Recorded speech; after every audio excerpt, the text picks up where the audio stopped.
let's go back to some ideas that we encountered early on in this course, in fact, in lecture 1 itself, and let's build up on some of those ideas.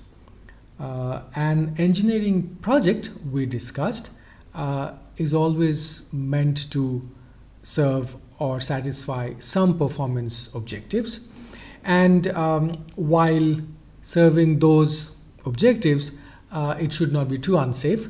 So there are safety constraints, and there are other constraints like there's limited time, there's always limited funds, and there's always limited knowledge about what the mechanics or the physics of the system is, the loads, and how things might change in the future. So with all these constraints and the need to satisfy the objectives, the design process is an iterative process, obviously, and it continues until the objectives are met, the constraints are satisfied, and invariably trade-offs and compensations are made until it is ready, and the next stage would be, depending on the system in question, go for the prototype, go for construction, go for production, etc. So we can then restate that these ideas that an engineering system is intended to satisfy its performance requirements while being economical and safe. So these are very general statements that are always true.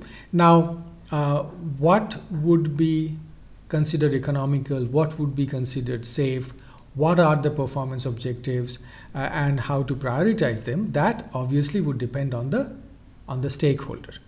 And different stakeholders would view the same problem differently because their priorities could be different. And in any case, this presents a multi-objective optimization problem.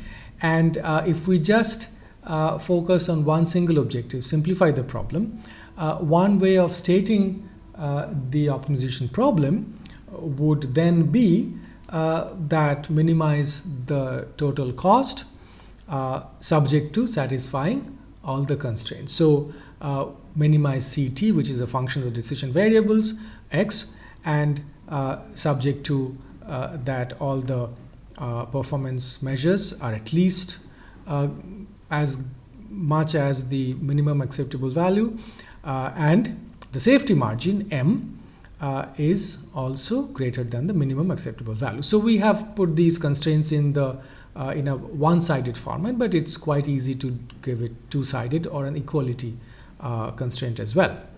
So theta are the performance measures, M are the safety margins, and the stars, the asterisks, indicate the minimum acceptable value when you have a one-sided constraint.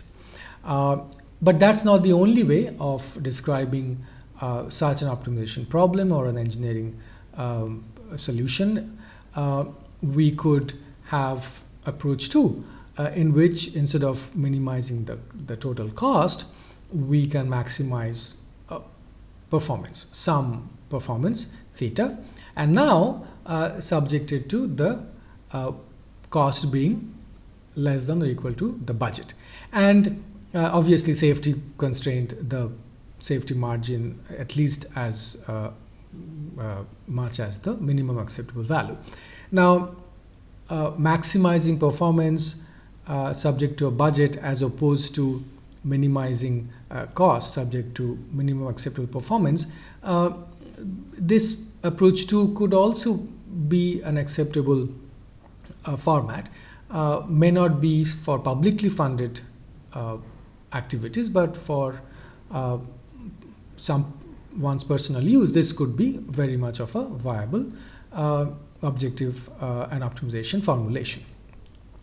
One could bring in benefits also in consideration. So B is the total benefit, and one could maximize the net benefit subject to the same constraints as we had in approach 1.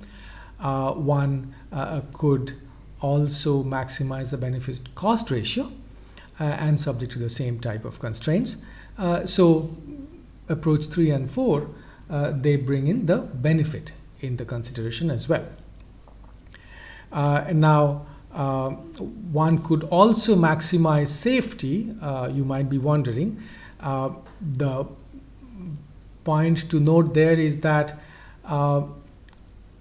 it's not very common that safety is an objective which can be or which needs to be maximized. For one thing, that solution may not be safe enough. So there could always be some minimum standard of safety that comes from other consideration than from an optimization approach. And for another, typically economy and performance sell more than safety. But when safety does sell, obviously it is a performance requirement. So one could have certain situations where maximizing safety was also a viable objective subject to constraints. Now, then some questions naturally come.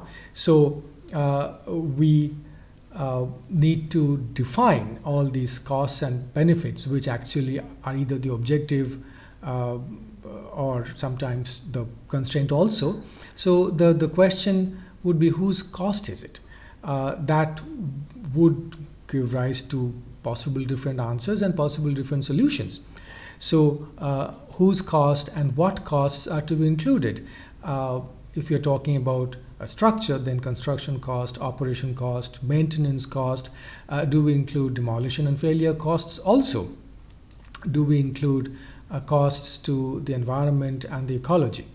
And then if we bring in benefits, whose benefits are being considered?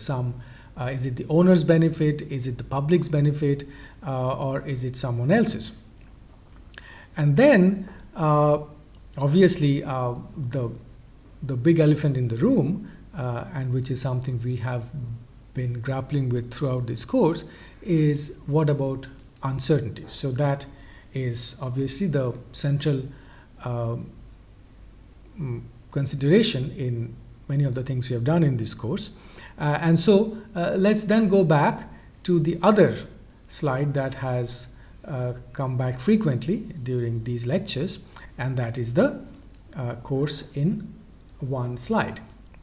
So this is our system, and we want to build it or assess it. We know what it is for, what it's supposed to do. We know its environment, we know its service life, we know its behavior.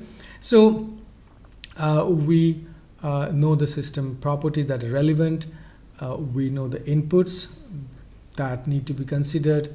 Then obviously we need to know what response we're interested in. So you see an example there, the tip deflection, and which means that the response in terms of the system properties and the inputs are well defined. And then we should know what the system capacity is, or what the acceptable performance limit is, so that we can say, we can decide very clearly whether the system is serving its purpose or not.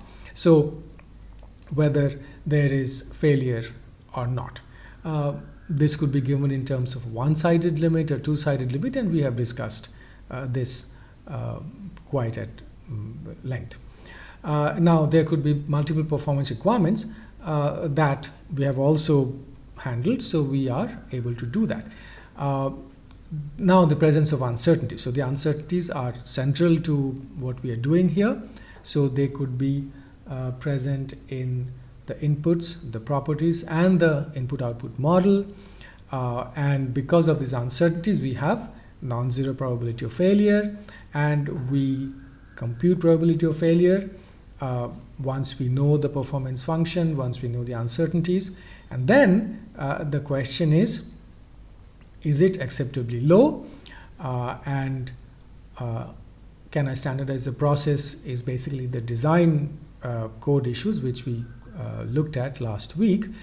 So the central question in today's discussion and in this week's discussion is, what is acceptable? So that is why we are discussing target reliabilities and how to set them. So obviously the way we set up the optimization problem in the previous slide and then ask the question is, what about uncertainties? So let's see how the presence or acknowledgement of uncertainties would change the optimization problem definition.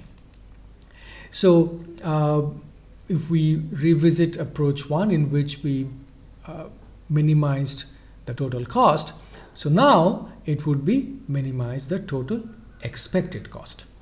And so instead of just cost, we have expectation of the total cost, and the failure probability is implicit there. And if we have just a binary outcome, failure and no failure, so the failure cost is typically huge if there is failure, but with a low probability.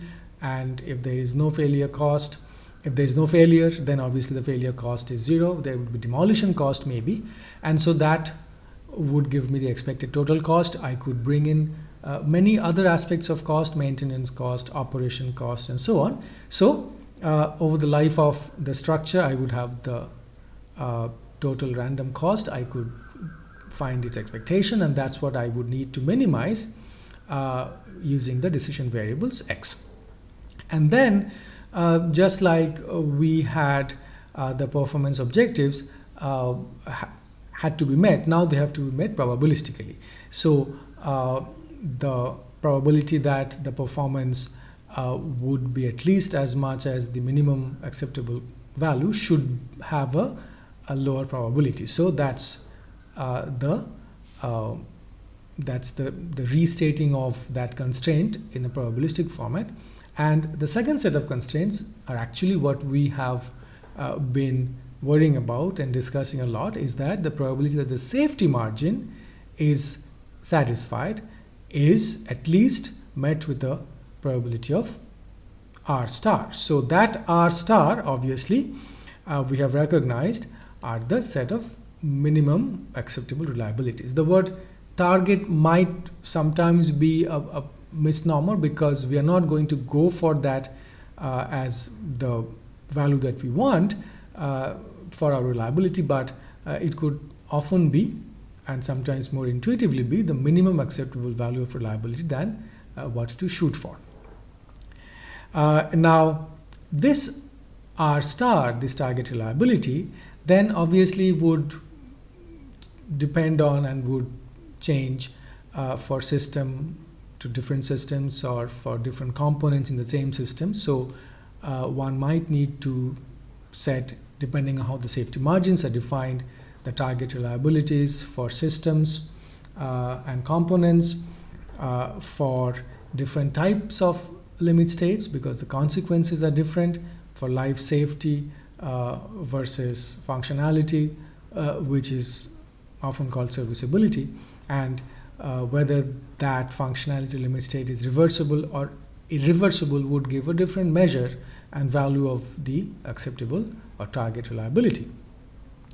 Now the central question is that how to set target reliabilities, and since we have brought out these two limit states explicitly, and it makes sense to do so, that we need to set target reliabilities for life safety, ultimate collapse, and for those class of limit states, and for serviceability or functionality class of limit states.